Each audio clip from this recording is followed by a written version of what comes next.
సిగ్గు అనిపిస్తుంది. ఎందుకంటే ఈ మనిషి మాట్లాడే మాటలకి అసలు పొంతన ఉండదు, పాడు ఉండదు. రోజుకు ఒకటి మాట్లాడుతూ ఉంటాడు, పొద్దుగుక్కులు ఒకటి మాట్లాడుతూ ఉంటాడు. ఈ మనిషి మాట్లాడే మాటలు నేను మీకు చూపించాలంటే కూడా నాకు ఇబ్బంది, కానీ ఏం చేస్తాం, తప్పదు. ఇవి చూపించి మాట్లాడితే కానీ జన సైనికులకు ఒక క్లారిటీ రాదు. నేను దివేసి సముద్రంలో కలిపేస్తాను. అలాంటి ఈ హైపర్ బోల్ తోటి లేదంటే విపరీతమైన మాటలు మీరు దయచేసి నమ్మకండి. నేను చెప్పినా కూడా నమ్మద్దు. నేను చెప్పను. నేను చేయగలిగేది ఏంటంటే మంత్రి గారు ఈ మాట కూడా వినిపించిన తర్వాత మార్చుకోండి. ఒక మాట అనాలంటే అలాంటి తప్పే లేదు. డెమోక్రసీ, ఇది ప్రజాస్వామ్యం. ఖచ్చితంగా అనండి. అనడానికి కొన్ని గీతలు ఉంటాయి. గీతలు దాటి మాట్లాడితే మీ చేతికి మళ్ళీ ముద్రలు వేయడానికి ఏముండదు. అలా మాట్లాడేవాళ్ళు చెప్తున్నాను ఇప్పుడే. మీ చేతి మీద గీతలు తీసేస్తాం, అంత అరగదీస్తాం. గుర్తుపెట్టుకోండి. ఈ భాష ప్రజాస్వామ్యంలో పర్మిసిబుల్లా? చేతి మీద గీతలు అరగ తీసేస్తాము అంటే అర్థం ఏంటి అంటే ఈ చేతి మీద తోలు తీసేస్తామని అర్థం. ఒక ఉప ముఖ్యమంత్రి పబ్లిక్ మీటింగ్లో ఈ విధంగా తోలు తీసేస్తాము, గీతలు అరగ తీసేస్తాము, ఎక్సెసివ్గా ప్రశ్నిస్తే అంటే పవన్ కళ్యాణ్ గారు మీరు పార్టీ పెట్టినప్పుడు మీరు ప్రశ్నించిన విధానం ఒకసారి చూసారా? మీరు మాట్లాడిన మాటలు, మీరు చేసిన ఎలిగేషన్స్, అసలు ప్రశ్నించడానికే పెట్టిన పార్టీ జనసేన పార్టీ అని మీరు మోడీని తిట్టిన తిట్లు, చంద్రబాబు నాయుడిని తిట్టిన తిట్లు, జగన్మోహన్ రెడ్డిని తిట్టిన తిట్లు, ఇక రాష్ట్రంలో అహ్మద్ పటేల్ దగ్గర నుంచి తిట్టని వాళ్ళంటూ ఎవరైనా ఉన్నారా? కేసీఆర్ గారి దగ్గర నుంచి మీరు ప్రశ్నించిన అంశం ఏంటుంది? ప్రశ్నించడానికే పుట్టానన్న మీరు ఎవరైనా ప్రశ్నిస్తే మీరు ఉప ముఖ్యమంత్రి అయితే చేతి గీతలు అరగదీస్తారా?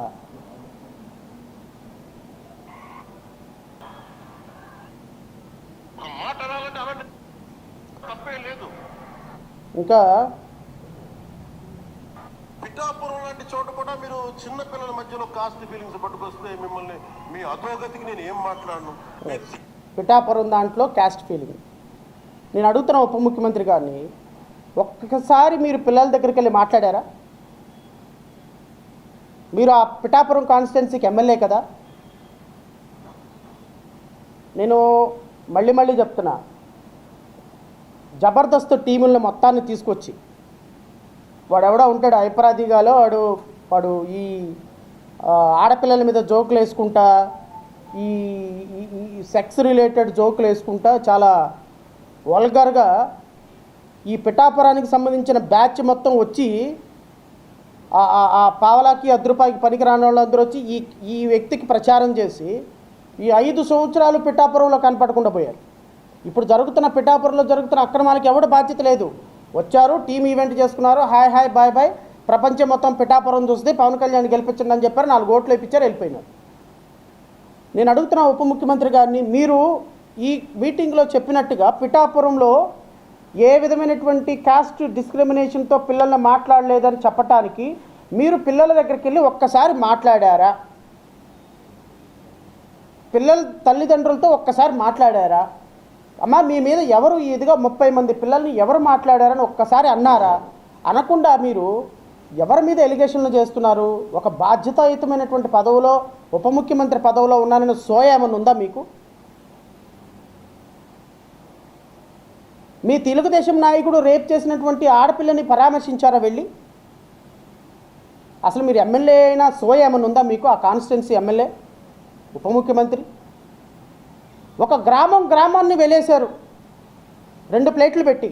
ఏది 2025లో కూడా జరిగిందో లేదో నాకు తెలీదు అని మీరు అంటున్నారు కదా. మీరు ఒక ఎలిగేషన్ వచ్చినప్పుడు కనీసం బాధితుల దగ్గరికి వెళ్ళి ఏంటమ్మా ఏం జరిగింది, ఇది కరెక్టా కాదా అని మాట్లాడాల్సిన కనీస బాధ్యత మీకు ఉన్నదా లేదా? ఎందుకు వెళ్ళలేదు? వెళ్ళకుండా, సంప్రదించకుండా, మాట్లాడకుండా మీరు ఏ విధంగా ఇది ఎలిగేషన్ అనేటువంటి కామెంట్ రాష్ట్రంలో జరుగుతున్న అన్యాయాల మీద చేస్తారు? దీనికి ఖచ్చితంగా మీరు సమాధానం చెప్పి తీరాలి. పిఠాపురం లాంటి చోట కూడా మీరు చిన్న పిల్లల మధ్యలో కాస్ట్ ఫీలింగ్స్ పట్టుకొస్తే మిమ్మల్ని మీ అధోగతికి నేను ఏం మాట్లాడను, మీ దిగజారుడుతనానికి నేను ఏం మాట్లాడను. ప్రకృతిని ప్రేమించేవాడు, తల్లిదండ్రులను గౌరవించేవాడు చేసే పనుల ఇవి. పిల్లలకి కులాలను పట్టుకొస్తామా, ఆపాదిస్తామా? వేరే దారులు లేవా మీకు పాలిటిక్స్ గురించి మాట్లాడడానికి? సిగ్గుందా ఒక్కొక్కరికి అలా చేసే వాళ్ళకి? మాకు నోరు లేదనుకుంటున్నారా? కూర్చొని మీరు కాంట్రాక్ట్లు వేస్తే కాంట్రాక్ట్లు వేసిన వాళ్ళందరినీ మేము బెదిరించేస్తాం, జైల్లో పెడతామంటే ఏమనుకుంటున్నారా మీరంతా? మేమేం మాటలా గుర్తుపెట్టుకోండి. అలా బెదిరించే సమూహం ఎవరైనా సరే, మిగతా వారి గురించి నాకు తెలియదు. పవన్ కళ్యాణ్కి అధికారం ఉన్నా అధికారం లేకపోయినా పవన్ కళ్యాణ్ ఎప్పుడు పవన్ కళ్యాణ్ లాగే ఉంటాడు, భయపడ్డాడు. చాలా ఇంట్లోంచి బయటకు వచ్చేటప్పుడు తిరిగి వెళ్తాం లేదు అని డిసైడ్ అయ్యే వస్తాం. అందువల్ల మీ ఆకు రౌడీలు కానీ అలాగే చెప్తున్నా, ఏదైనా మాట్లాడితే అధికారులు కూడా భయపడుతున్నారు. ఎందుకు భయపడుతున్నారంటే చెవుల్లో చెప్తారు, అదే సార్ వాళ్ళ వెనక చాలా మంది రౌడీలు ఉంటారండి, కిరాయి హంతకులు ఉంటారంటే. మీకు కరెక్ట్ గా యోగి ఆదిత్యనాథ్ లాంటి ట్రీట్మెంట్ కనుక ఒక్కొక్కడికి ఇస్తే, ఒక్కొక్కడికి రౌడీజం అంటే కాలు కాలు కీలు కీలు తీసి మడత పెట్టి కింద కూర్చోపెడితే అప్పుడు అక్కడ కూర్చున్నటువంటి ఒక 10,000 మంది 20,000 మంది క్రౌడు మాత్రమే కాదు, ఒక ఉప ముఖ్యమంత్రి గారి స్పీచ్ రాష్ట్ర వ్యాప్తంగా కొన్ని కోట్ల మంది ప్రపంచవ్యాప్తంగా చూస్తారు అన్నటువంటి సోయ ఈ మనిషికి ఉందో లేదో నాకు అర్థం కావడం. ఎవరు చెప్పారు మీకు సార్ పలానా వాళ్ళు వెనక రౌడీలు ఉన్నారు అని? ఏ ఆఫీసర్ మీకు చెవులో చెప్పారు? ఆఫీసర్ పేరు చెప్పండి. పోనీ ఎవరు బెదిరించారు? యాక్షన్ తీసుకోండి. ఏ వైఎస్ఆర్సీపీ ఎమ్మెల్యే చెప్పాడు? మాజీ ఎమ్మెల్యే చెప్పాడు? ఎవరు చెప్పారు? ఏ ఎంపీ చెప్పాడు? వాళ్ళ మీద కేసు బుక్ చేయండి.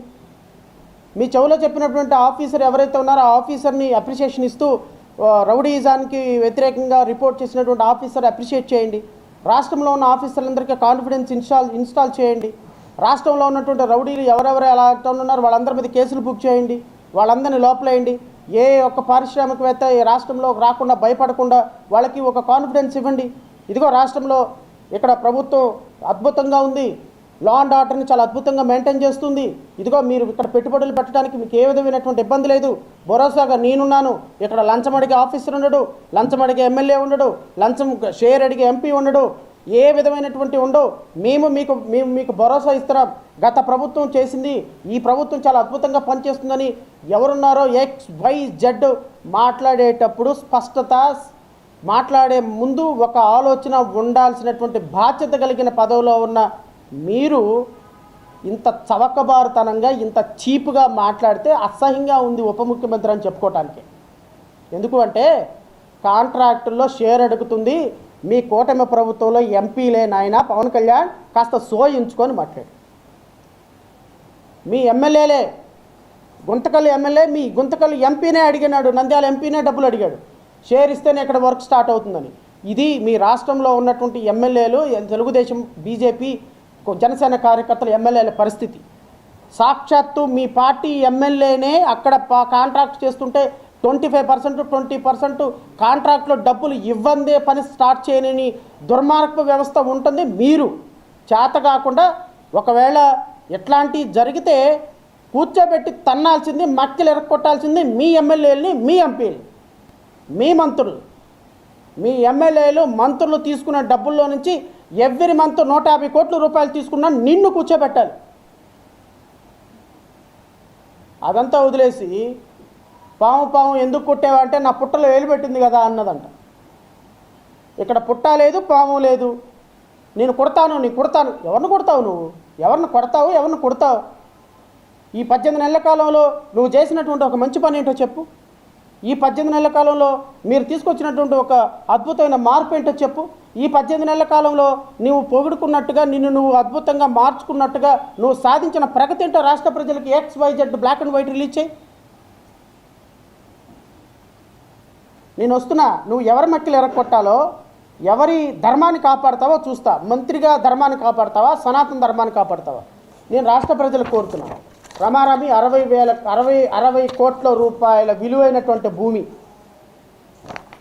60 కోట్ల రూపాయల విలువైనటువంటి భూమి, district forest officer Tirupati, wide proceedings number మీరు చూడొచ్చు 827/2001/SKHT డేటెడ్ 23/4/2025. ఒక్కసారి ఈ ప్రొసీడింగ్స్ని కూడా మీరు జూమ్ చేసుకోవచ్చు. 60 కోట్ల రూపాయల విలువైన ఫారెస్ట్ ల్యాండ్ ఎవరు ఆక్రమించారో తెలుసా అండి? బిఎన్ కండ్రిగా మండలం, Kolivettu revenue village, land covered under survey number 295 to an extent of 20.75 ఎకరాల ల్యాండ్.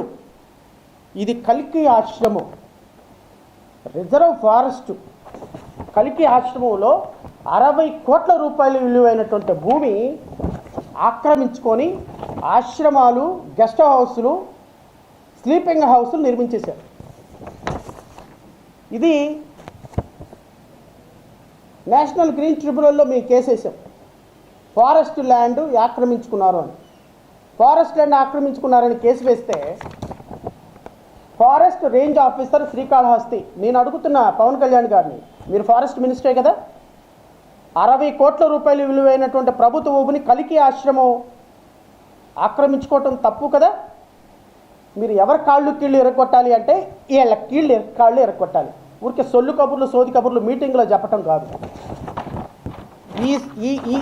ఈ ఫారెస్ట్ రేంజ్ ఆఫీసర్ ఇచ్చినటువంటి రిపోర్ట్ నేను మీకు చదివి వినిపిస్తాను. It is found that there is an encroachment of revenue forest beyond the extent of 20.75 acres of land mentioned in the land records of survey number 295. The encroachment extent found to be about 0.80 acres. 20.78 సెంట్లు కాకుండా ఇంకో 88 సెంట్లు ఆక్రమించుకున్నారు. రమారమి 21 ఎకరాల 50 సెంట్లు forest ల్యాండ్ని ఆక్రమించుకున్నారు. ఈ ఆక్రమణని ఇమ్మీడియట్గా తొలగించండి అని Srikalahasti forest officer Tirupati district forest ఆఫీసర్కి ఇచ్చినటువంటి ప్రొసీడింగ్స్ ఇవి. నేను ఈ ప్రొసీడింగ్స్ని మీ జనసేన పార్టీ కార్యాలయానికి, మీ ఫారెస్ట్ డిపార్ట్మెంట్కి ఒక 100 సార్లు పంపించుంటాను. ఎందుకు ఎంక్రోచ్మెంట్ రిమూవ్ చేయలేదు? ఎవడి కాళ్ళు, ఎవడి తోళ్ళు, ఎవడి కీళ్ళు ఎరగదీయాలి? వీడి కాళ్ళు ఎరగదీయాలి. జనసేన పార్టీ కార్యాలయంలో ఊరికి ఊపుకుంటా ప్రతి సోమవారం, మంగళవారం ఒక గ్రీవియన్స్ పెట్టి అద్భుతంగా పరిపాలన చేస్తాం. 4 రోజులు సంబడానికి మంచి ఆఫ్ చేసి మళ్ళీ ఎవడి పనులు ఆడు చూసుకుంటున్నాడు కదా, వాళ్ళ కాళ్ళు వీళ్ళ కీళ్ళు ఎరగదీయాలి. నీకేమైనా దమ్ము ధైర్యం ఉంటే ఇదిగో ఈ కల్కి ఆశ్రమం ఆక్రమించుకున్నటువంటి 22 ఎకరాల ప్రభుత్వ భూమిని, ఫారెస్ట్ భూమిని, 60 కోట్ల రూపాయలు విలువైన ప్రభుత్వ భూమిని రిజ్యూమ్ చేసుకో.